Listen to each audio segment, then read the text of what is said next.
Neemias capítulo 1, vamos ler todo o capítulo e extrair daqui verdades fundamentais para dar norte à nossa vida. As palavras de Neemias, filho de Acalias. No mês de Quisleu, no 20º ano, estando eu na fortaleza de Suzã, veio Anani, um de meus irmãos, com alguns de Judá, e então lhes perguntei pelos judeus que tinham escapado ao exílio, e perguntei também acerca de Jerusalém.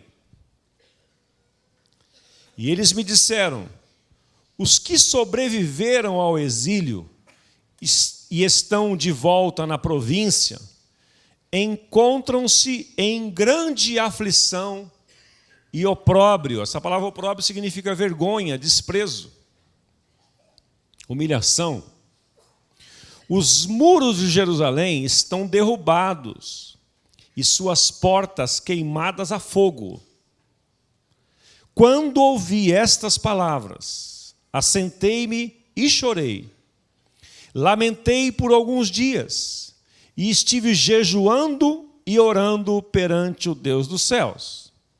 Então eu disse: ah, Senhor, Deus dos céus, Deus grande e temível, que guardas a aliança e a benignidade para com aqueles que te amam e obedecem aos teus mandamentos. Estejam atentos os teus ouvidos e os teus olhos abertos para ouvires a oração do teu servo, que hoje faço perante ti, de dia e de noite, pelos filhos de Israel, teus servos. Faço também confissão pelo pecado dos filhos de Israel, que temos cometido contra ti. Também eu e a casa de meu pai pecamos. Temos procedido perversamente contra ti, e não temos obedecido aos mandamentos, nem aos estatutos, nem aos juízos que ordenastes a teu servo Moisés. Lembra-te da palavra que ordenaste a teu servo Moisés, dizendo: se fordes infiéis, eu vos espalharei entre os povos. Mas, se voltardes para mim e obedecerdes aos meus mandamentos, e os cumprirdes, ainda que os vossos exilados estejam na extremidade do céu, de lá os ajuntarei e os trarei ao lugar que escolhi para ali fazer habitar o meu nome. Estes ainda são teus servos e o teu povo que resgataste com o teu grande poder e com a tua poderosa mão. Ah, Senhor, estejam atentos os teus ouvidos à oração do teu servo e a dos teus servos que se deleitam em reverenciar o teu nome. Dá êxito ao teu servo, concedendo-lhe favor perante este homem. Eu era copeiro do rei.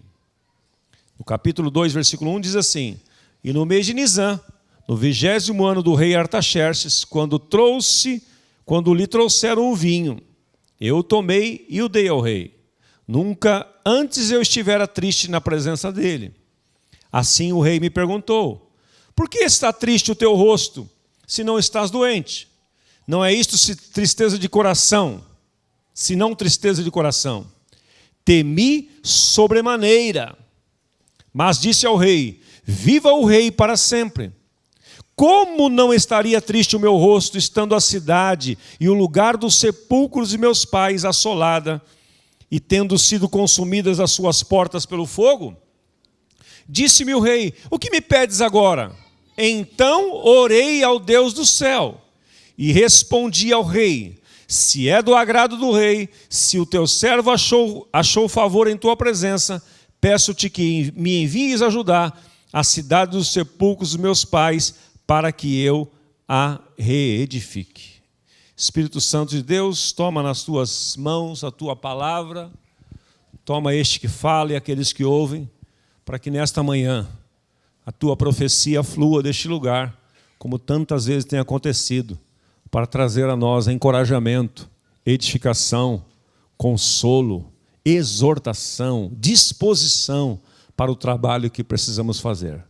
Usa a experiência de Neemias nesta manhã, Pai, para nos mentorear, para nos instruir, para nos impulsionar para os projetos que Tu tens colocado diante de nós. Em nome de Jesus.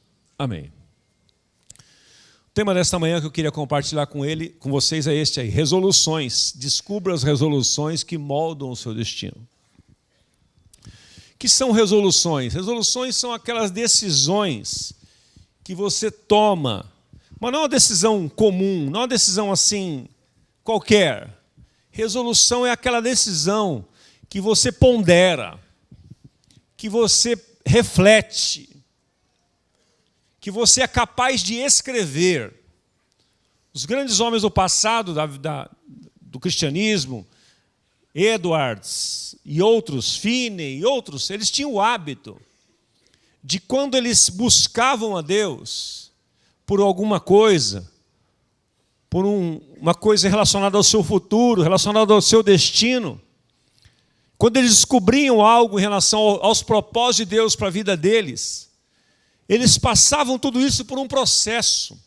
Eles não saíam fazendo as coisas de qualquer forma. Então eles sentavam, ponderavam, como fez o Roberto hoje pela manhã aqui comentando conosco dessa decisão. Ele ponderou, ele orou, ele regou isso com oração, ele pediu conselhos, ele refletiu. E depois ele resolveu. Resolução é uma deliberação de forma consciente, quando você já toma par, fica atento a todas as situações que estão ao seu redor. Uma resolução não pode ser tomada assim de qualquer forma, de forma precipitada, de forma superficial. Resolução é aquilo que você pode escrever, que você pode publicar, que você pode falar. É aquilo que está envolvendo você com a grande certeza. Porque você já estudou os cenários todos. Você já olhou detalhadamente as ameaças que aquela decisão sua, aquela resolução sua pode levar. Você já olhou as ameaças. Você já elencou as ameaças. Mas também se olha para o outro lado e você vê as oportunidades. Então você olha, pondera as duas coisas, ameaças e oportunidades. Ameaças e oportunidades, porque todas as resoluções da nossa vida, elas permeiam esses dois pontos, que são antagônicos e são normais, e são importantes. Você não pode tomar uma decisão, uma resolução, olhando só as oportunidades. Você corre o risco de desprezar as ameaças e não prever aquilo. Não prever. Você não pode só olhar as ameaças, porque senão você não decide nada. Você não enxerga a oportunidade. Então nós fomos chamados por Deus para ser pessoas equilibradas, andar em equilíbrio, que não despreza as ameaças, não despreza os riscos, mas enxerga as oportunidades. Fazem as previsões aqui, fazem o planejamento aqui. Planejar é algo de Deus. E então tomam resoluções, depois de analisar os dois lados.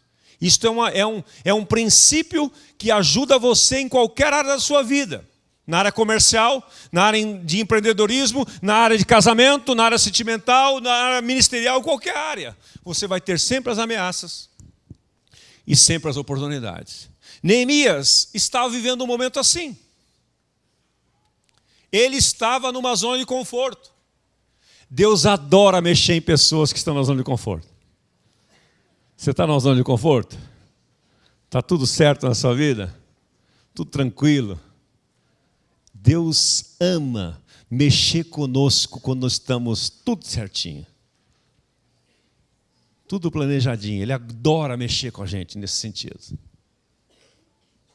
Então Neemias tomou algumas resoluções. Eu vou falar com você sobre 4 resoluções que Neemias tomou, só nos primeiros versos aí, para trazer princípios para a sua vida. Descubra as resoluções que moldam o seu futuro. Se você caminhar por esse caminho que Neemias... Eu tenho dito que eu estou sendo mentoreado esses dias por Neemias. Tudo que eu tenho lido tem relacionado a Neemias. Já li o livro dele várias vezes. é um dos melhores livros de planejamento e gestão que já existiu, porque ele foi um cara fantástico. Ele conseguiu acertar muito nas suas decisões e você vai saber por quê. Vamos lá. Primeira frase que eu quero colocar para você pensar. Leia comigo em voz alta essa frase, por favor. É uma frase para você refletir. Vamos lá? Nossas...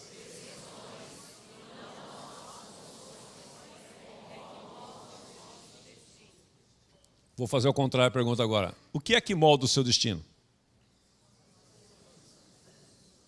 As nossas? Mas as pessoas comumente falam isto. Quando se trata de destino, o que elas falam? Se eu tivesse uma melhor condição, se eu estivesse numa melhor situação, se eu tivesse nascido numa outra casa, tivesse uma outra família, tivesse uma herança, tivesse estudado num colégio X, estão falando de condições.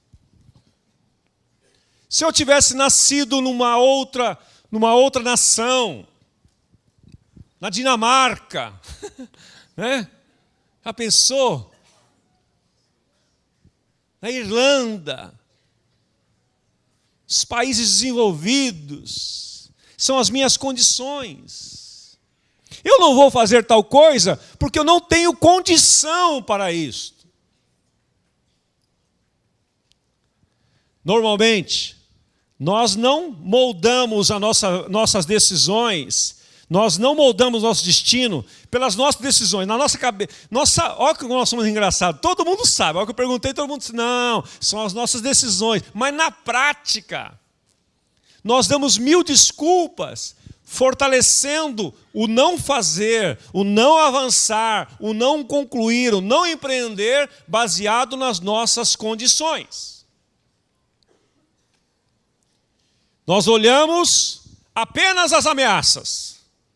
Olhar as condições é você olhar para as ameaças.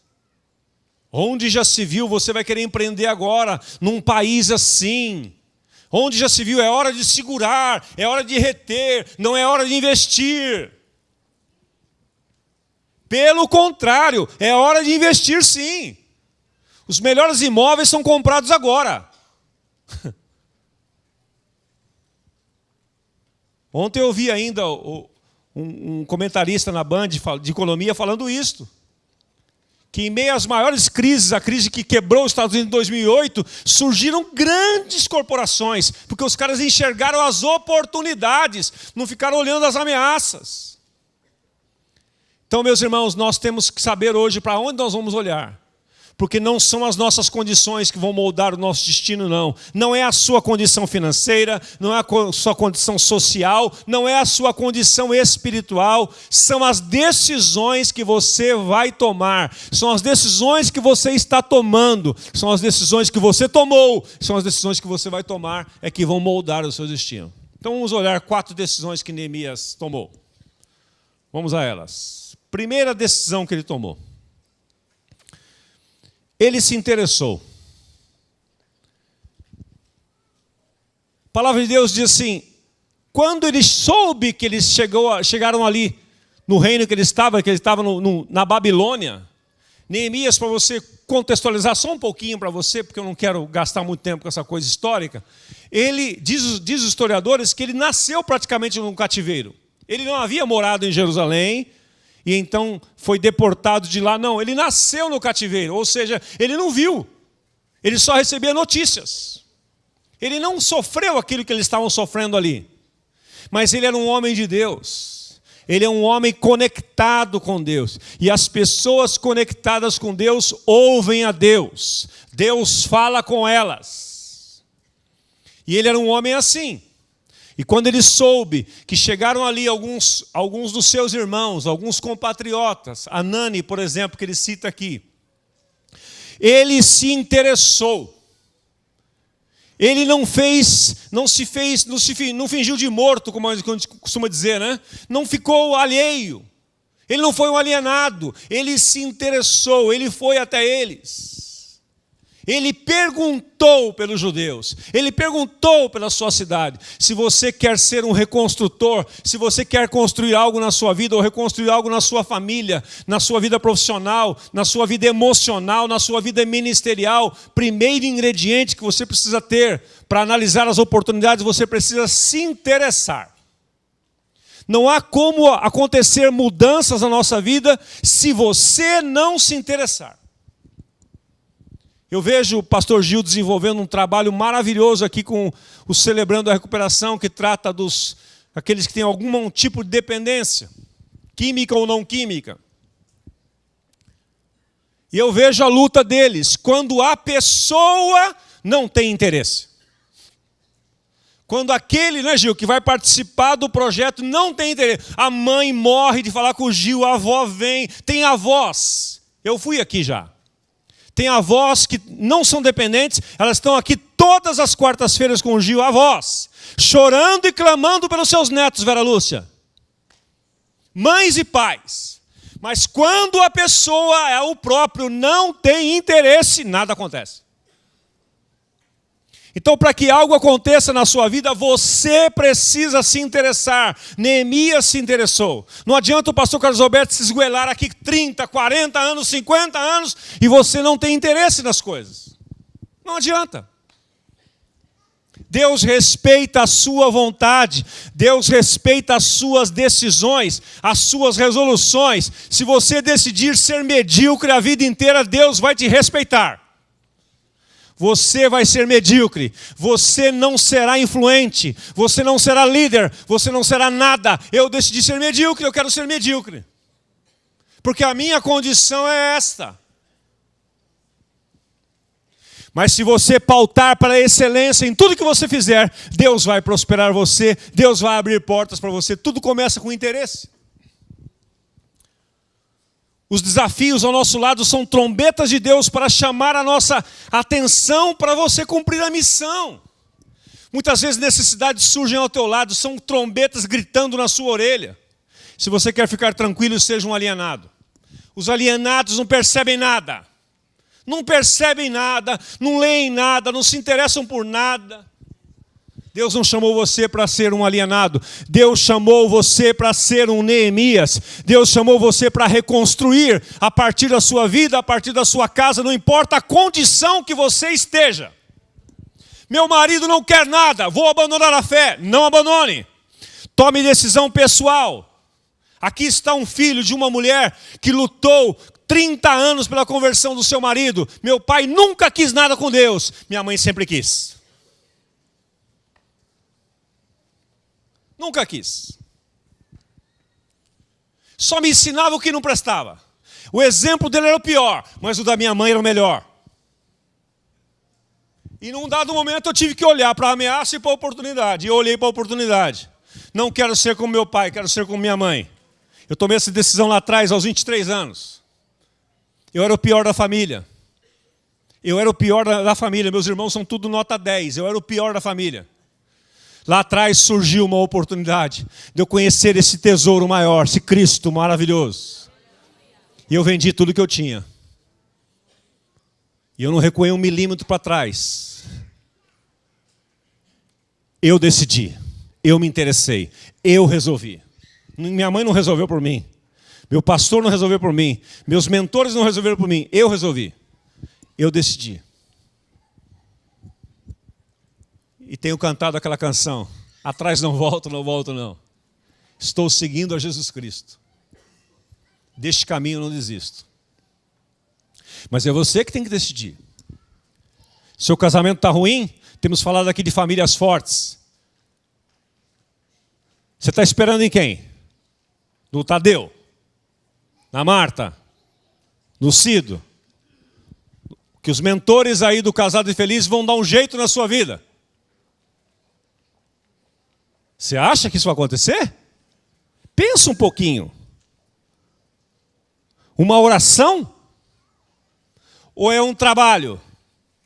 Porque se o seu relacionamento está ruim, seu casamento está ruim, você tem parte nisto.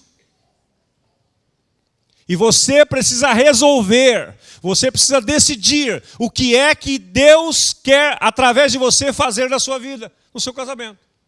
Ah, mas a minha esposa não quer. Mas se você quiser, tudo pode mudar. Ah, meu marido não quer. Mas se você quiser, você tem que se interessar. Neemias se interessou. Primeira ação que você precisa ter, primeira resolução que vai mudar o seu destino, é você se interessar. Se interessar. A informação que ele recebeu de Anani fez sentir um chamado por Deus para ser parte da solução do problema. Veja, Neemias não tinha nada a ver com isso. Isso que mais me chamou a atenção. Ele não estava no cativeiro, ele não estava sofrendo nada, ele era copeiro do rei. Copeiro do rei não era apenas um garçom, era um conselheiro. Era uma pessoa de alta confiança. Estava tudo certo. Ele vivia num reino de abundância, ele vivia no palácio. Não tinha crise para ele. Mas ele se interessou. Talvez você não esteja passando em crise, mas alguém ao seu lado está passando por crises. E isso se torna trombetas de Deus para chamar você para a batalha, chamar você para a influência, chamar você para ser agente de mudança. Deus pode começar qualquer coisa com uma pessoa que se interessar. Segundo princípio. Já estamos na metade, hein? Chegou rápido. Para você alcançar mudanças e fazer resoluções sábias na sua vida, você precisa refletir. Refletir. Tendo ouvido, diz o texto, assentei-me, chorei e lamentei por alguns dias. Esse momento foi um momento de reflexão. Ele recebeu notícias, não saiu atabalhoadamente fazendo as coisas. Não, não fez isso. Muitas vezes na nossa pressa, nós quebramos princípios. Nós, como eu disse no início, nós não observamos as ameaças. Nós só enxergamos a oportunidade. Não vemos os perigos, as ameaças. Não planejamos. E aí quebramos a cara. Para você ter uma resolução que vai moldar o seu destino, você precisa ter interesse. Depois de interesse, você precisa refletir. Refletir é você parar, é você analisar. E Neemias fez isto por vários dias. Por vários dias. Todo esse processo da notícia até o começo da execução durou 4 meses. Foram 4 meses de preparação. 4 meses. Foram 4 meses de oração, reflexão e jejum. 4 meses. Esses dias, fazendo as contas, me caiu o seguinte entendimento. Neemias gastou mais tempo de preparação do que para executar a tarefa. A tarefa toda ele fez em 52 dias. Mas a preparação foram 4 meses. Não despreze o tempo de preparação. Não pule essa etapa. Cada circunstância na sua vida é um momento de preparação. Às vezes, alguns nãos que você recebe, por algum sonho que você tem, por alguma circunstância que está à sua frente, talvez uma ameaça que apareça, não é para você desistir, é para você se preparar melhor. O segredo do sucesso na vida de tantas pessoas é a preparação. Até mesmo no esporte. As pessoas que mais vencem são os preparados. São os preparados. São os preparados. Eu tenho um amigo que trabalha no mercado financeiro. Ele congregou conosco na Vila Mariana uns anos atrás. Depois ele foi mudado, foi promovido para um outro lugar. Ele dizia assim: Osmar, eu uso as manhãs de domingo, eu acordo cedo. Mesmo domingo eu acordo cedo, eu acordo por volta de 7 horas da manhã. Eu leio todos os jornais econômicos que tem. Falei, cara, que isso? Você é doido? Falei, nossa, Marco, eu preciso me preparar. Porque a hora que eu chegar no banco segunda-feira para trabalhar, não dá mais tempo de eu ter me informado de nada que está acontecendo. Então eu me preparo domingo pela manhã. Sabe o que acontecia com a vida profissional desse cara? Você tem se preparado? Você se prepara? Por que você acha que o Cristiano Ronaldo vai ganhar a bola de ouro de novo esse ano? Ah, ele é um sortudo na vida. São as condições. Sabe que ele nasceu em Portugal. Não, ele nasceu pobre. Ele nasceu numa família simples. Mas ele pegou um sonho que tinha na frente dele e colocou como alvo. Sabe com quem ele compete? Com ele mesmo. Ele quer superar a si mesmo. E para isso ele se prepara. Você acha que as coisas acontecem na nossa vida sem preparação? Se eu subisse nesse púlpito aqui despreparado hoje, sem ter feito a lição de casa, você saberia que eu não fiz a lição de casa ou não saberia? Saberia. Todo mundo sabe. Se eu tivesse pego uma cola de um sermão de alguém na internet e pregado para você aqui, você dava uma gulgada aí e saberia na hora. Que eu não estou falando de revelação de experiência, estou falando estou repetindo coisas que os outros disseram. Não que isso seja mal, mas para você ser influente e para você tocar no coração das pessoas, você precisa estar preparado. Você não pode ir para uma célula ler boletim. Dirigente. Você tem que estar preparado. Por que Davi se sentiu seguro em usar uma funda e não uma lança contra Golias? Porque ele estava preparado. Enquanto ele estava lá no campo cuidando da manada, das coisas que ele cuidava, das ovelhas e outros animais, ele estava se preparando. Quando chegou o momento dele intervir, ele usou a ferramenta que ele sabia usar, porque ele estava preparado. E ele estava preparado não era só desenvolvendo habilidades, ele estava preparado no relacionamento com Deus. Apesar da sua pouca idade. Ele estava tão preparado e foi tão chocante que nem Saul quis acreditar que ele seria capaz. O mundo, meus irmãos, e as oportunidades vão surgir a todos. Eclesiastes 9:8 diz assim, a sorte, 9:11 diz assim, não é dos ligeiros a carreira, não é dos sábios o pão, nem sempre os velozes são os que vencem, mas a sorte e a oportunidade acontece a todos os homens. A oportunidade é igual para todos. Quem alcança, quem influencia, quem vence, são os que estão preparados. Neemias se preparou. Neemias refletiu. Ele pensou. Porque leia comigo, por favor, aquela frase em branco ali, por gentileza. Vamos lá? Ação sem reflexão gera ativismo inconsequente e improdutivo. Essa frase foi dita pelo Manuel Oliveira aqui num trabalho de planejamento que nós tivemos, quando ele esteve conosco uma vez. Eu achei muito oportuna. Ação sem reflexão gera ativismo inconsequente e improdutivo. Talvez você esteja fazendo muita coisa sem produtividade. Sem produtividade. Porque não é o fato de você fazer muitas coisas, não. É você fazer com inteligência. Por isso que também Eclesiastes capítulo 10:10, você não vai esquecer desse texto nunca mais. Salomão escreveu assim: se o machado estiver sem corte, devemos redobrar a nossa força, mas o sábio afia o seu machado. Afiar o machado é preparação. Eclesiastes 10:10. Pense no machado sem corte. Você não tem que fazer mais força para cortar a árvore? Você vai dar pancada na árvore. Mas o machado afiado, uma faca afiada, quando você passa na carne assim, você não precisa nem fazer força. O peso da faca corta a carne. Os sábios vivem uma vida afiada. E esta preparação é tudo que Neemias fez. Ele parou, ele refletiu, ele pensou.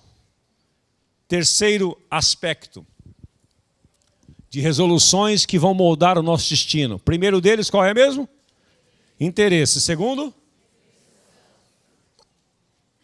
Terceiro, jejum. Jejum é uma coisa assim que parece também fora de moda, né? Ou tem umas modas novas no mercado. Jejum de chocolate, jejum de Coca-Cola, jejum de andar de bicicleta. Aí você fala para o cara, quanto tempo você anda de bicicleta por semana? Ele fala, não, faz uns 4 meses que eu não ando. Mas eu resolvi jejuar agora. Gente, jejum é abster-se de alimento e de prazeres, para você se dedicar a Deus na oração e na reflexão, na meditação. Outra coisa que a gente nem sabe o que é mais. Meditar é uma coisa, a gente pensa no monge, né? Não, meditação é para você mesmo. Neemias jejuou e orou por 4 meses. E outra coisa que eu aprendi com Neemias, que esse jejum dele não foi um jejum pautado por uma meta, ele não estabeleceu dias. Ele jejuou até que. Ele não estabeleceu dias. Tem vários tipos de jejum, né? Daniel jejuou 21 dias.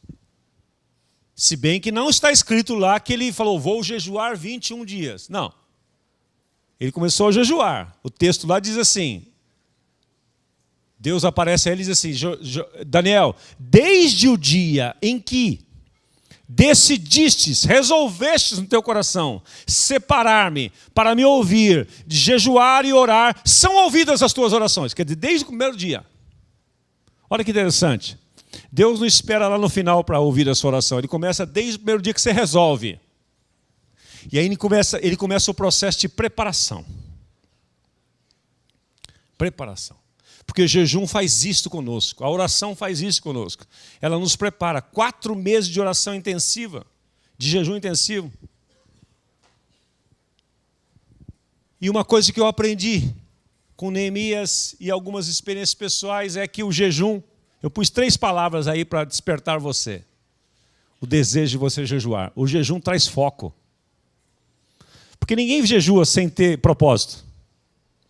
Em tendo o propósito, você pega a nota aqueles propósitos. Você memoriza aqueles propósitos. E isso te traz foco. Você focaliza naquilo. Todos os momentos que você vai iniciar o jejum, você se lembra daquilo. E você ora sobre aquilo. Na hora que você está no meio do jejum, no período do seu jejum, se você está jejuando pela manhã, lá pelas 10 horas, daquela fome, o estômago te lembra. Todo mundo quer oferecer coisa para você comer. Não é? Quando você está jejuando, ninguém oferece nada. Quando a gente não está jejuando na nossa reunião de oração aqui, a Mércia, a Fabiana não oferece pão de queijo, não oferece nada. Mas quando está jejuando, você quer um pão de queijo hoje? Meu Deus do céu, uma tentação. Mas aí você lembra. E você foca, fala, espera um pouquinho. Eu estou focado aqui. Eu estou focado aqui. O jejum traz foco.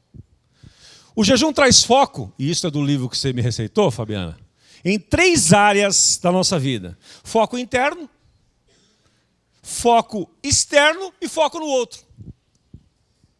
Quando você está jejuando, o Espírito Santo faz você olhar para dentro de si. Você começa a enxergar, Fábio, dentro de você coisas que você não via. Comportamentos que eram normais até então, agora não são mais.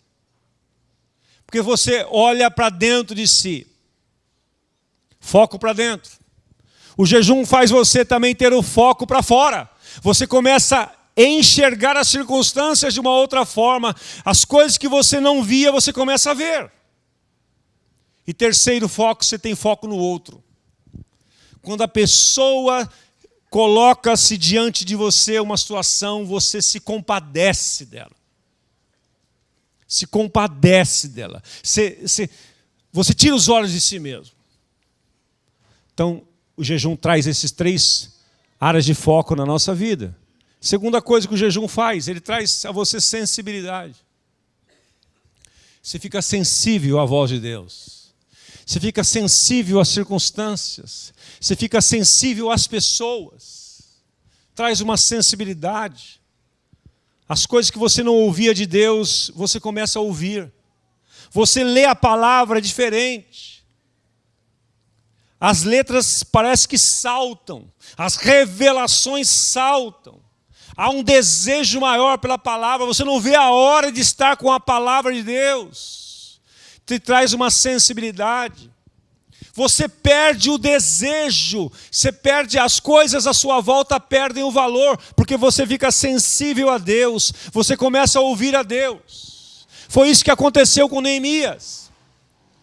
Quando ele se propôs a orar e jejuar, Deus começou a mostrar as coisas que estavam dentro dele, mostrar as coisas que estavam ao redor dele, mostrar as coisas, as dependências dos outros, as dificuldades dos outros. Aumentou a sensibilidade dele, e aquilo foi crescendo dentro dele.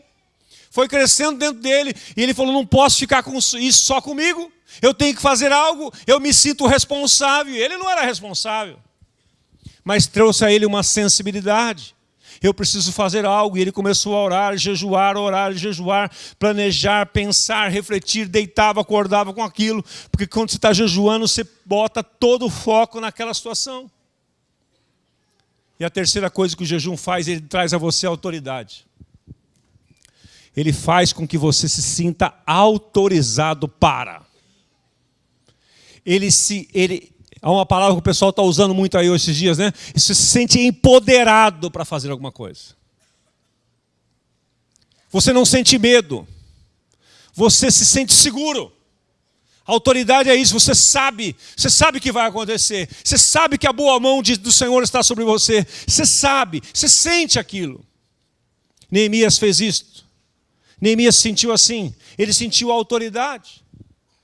Jesus lá em Mateus capítulo 17, abra comigo. Vamos saltar lá só para ver esse texto. Tem uma lição importante aqui sobre o jejum que eu queria colocar no seu coração. Mateus. Evangelho de Mateus capítulo 17. Versículo 14.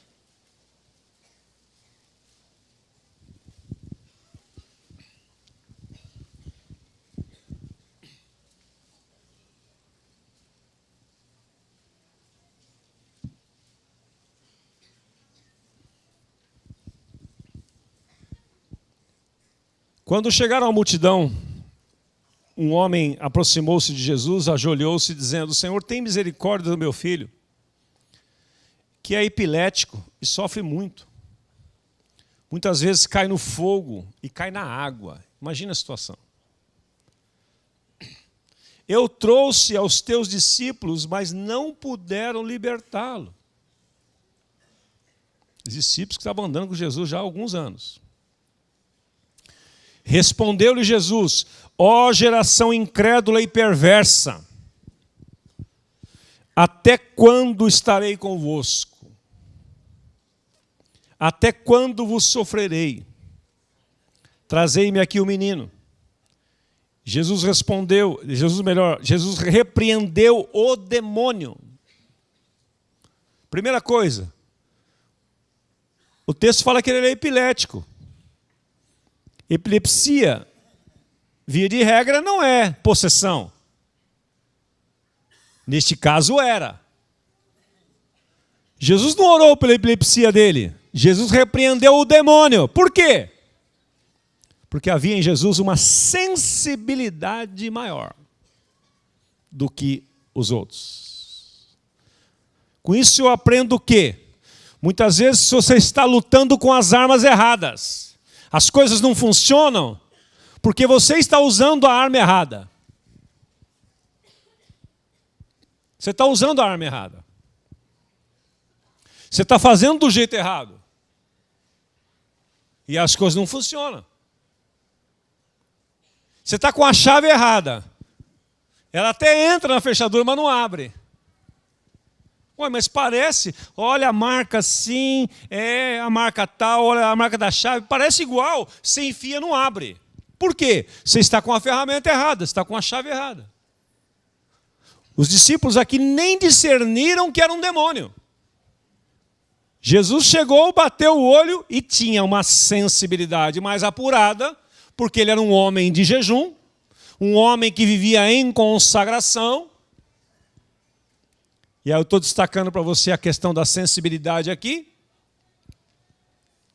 Ele bateu o olho e repreendeu o demônio. E este saiu do menino, e desde aquela hora o menino ficou são.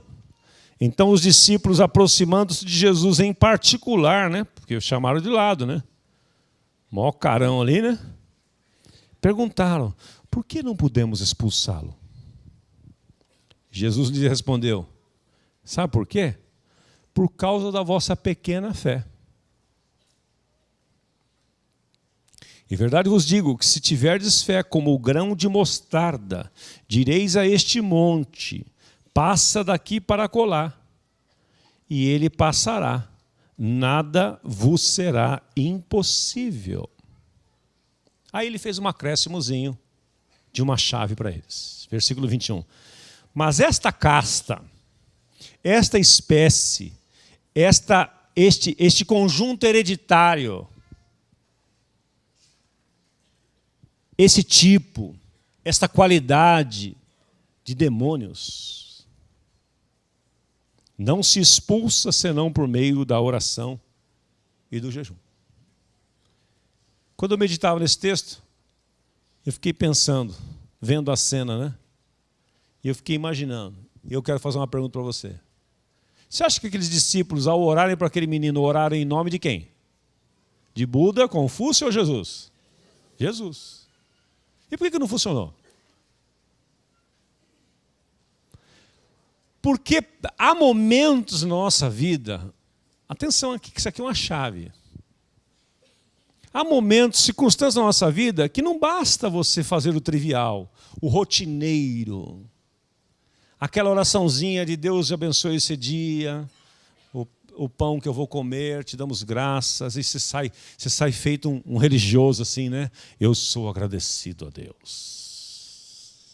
Aí você vai na hora do almoço, você levanta a mão para o céu, obrigado por este pão, Senhor. E chega à noite em casa, obrigado por este dia. Olha que crente que você é. Orou 3 vezes no dia. E aí o negócio começa a pegar. Começa a ferver. As oposições vêm, as lutas sobre os seus filhos, as pressões no seu casamento, na sua vida financeira, e acontece coisa, você continua na mesma batida. Sabe o que vai acontecer com você? Você vai sucumbir. Porque certos momentos na nossa vida você tem que dar um plus. Certa casta, certa oposição, certa pressão não resolve apenas com oração sem jejum. Você tem que combinar as duas forças. E não existe forças mais poderosas no universo do que a oração e o jejum juntos. Não existe recurso maior. Eu queria descobrir, não existe, é esse aí, usa que vai dar certo. Usa que vai dar certo. Jesus foi lá, repreendeu o demônio. E outra coisa que ele disse para os discípulos: vocês não têm fé. Em outras palavras, ele está dizendo: vocês não têm autoridade. Vocês não têm autoridade. Aconteceu algo parecido lá em Atos, capítulo 19. Os filhos de Cefas foram expulsar demônio. Pareceu uma pessoa demoniada. Eles viram Paulo fazendo, foram lá fazer.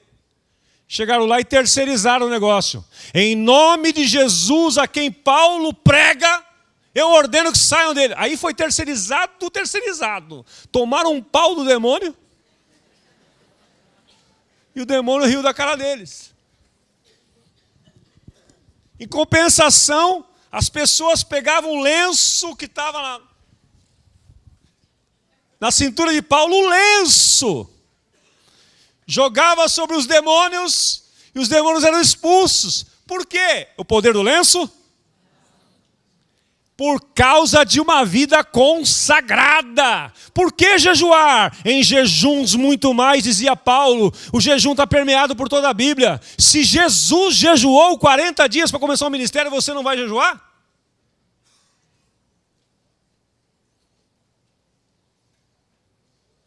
Certa caça de demônio, certas pressões na sua vida não vão mudar. Eu sempre me lembro disso, e agora estou numa outra fase da vida, com outros desafios maiores. Mas eu lembro que meus filhos, quando passaram pela adolescência, que o diabo fez tudo para arrancá-los dos caminhos do Senhor. Sabe o que resolveu? Eu falar muito na orelha deles. Você acha que resolveu isso? Eu comecei a quebrar o diálogo com eles, eles fugiam de mim. Lá vem meu pai com o sermão dele. Chegou uma hora que eu parei de falar. Eu e minha esposa nos unimos. E aí, quando o jejum é em concordância ainda, aí o negócio pega, né? Aí é exponencial o negócio. Lembro até hoje, foram 2 séries de 40 dias que uma só não resolveu. Tem hora que uma só não vai resolver, não. Mas Deus os preservou. Deus os guardou. Deus os resgatou, os regenerou. Então, meus irmãos, jejum não é algo que dá para você terceirizar. Você jejua por mim, eu pago para você. Você jejua por mim?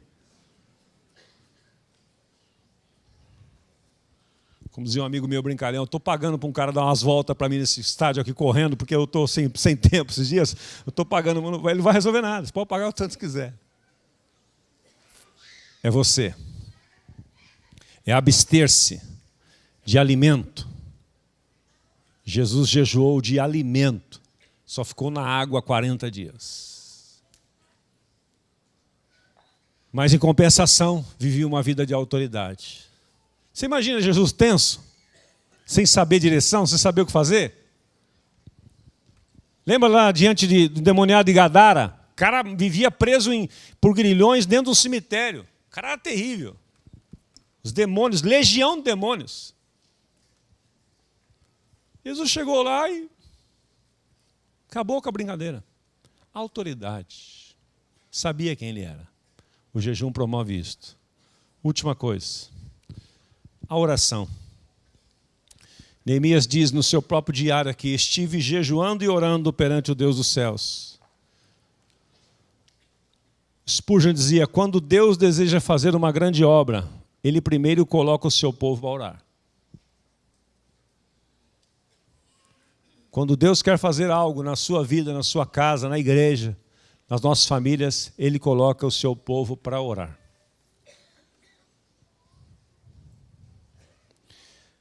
Neemias não colocou o prazo para Deus. Ele começou a orar e jejuar. E foi. A oração não apenas auxilia a colocar nossas vidas em conformidade com a vontade de Deus, mas também nos prepara para receber a resposta. Presta atenção nisso. A oração e o jejum são preparações para que quando a resposta chegar, você esteja pronto. Você esteja pronto. Neemias tomou essas 4 resoluções na vida. E Deus o levantou. Deus deu a ele autoridade. Deus deu a ele sensibilidade. E eu quero desafiar você a ler o restante do livro de Neemias. E você vai ver o que Deus fez. Ele sofreu oposição. Não é porque você começa algo que você não vai ter oposição. Mas ele aprendeu a perseverar porque ele estava preparado. Ele havia se preparado. Quando ele começou o processo de reconstrução, a luta foi maior. Mas ele sentia-se autorizado, com autoridade, respaldado por Deus, respaldado pela bondade de Deus, pela boa mão do Senhor que estava sobre ele. E ele, junto com um grupo de pessoas que se dispuseram a se levantar e restaurar os muros de Jerusalém, muros que se falavam de proteção. 52 dias, toda aquela muralha estava pronta.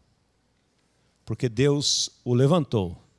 E ele teve interesse, refletiu sobre a situação, jejuou e orou. E esses 4 ingredientes fizeram que ele fosse um conquistador. Se você quer ver conquistas na sua vida, situações mudadas, talvez situações que estejam lá já há muito tempo, algumas delas, talvez você tenha até se acostumado a ela. Deus quer ver mudanças na minha e na sua vida. Vamos ficar em pé?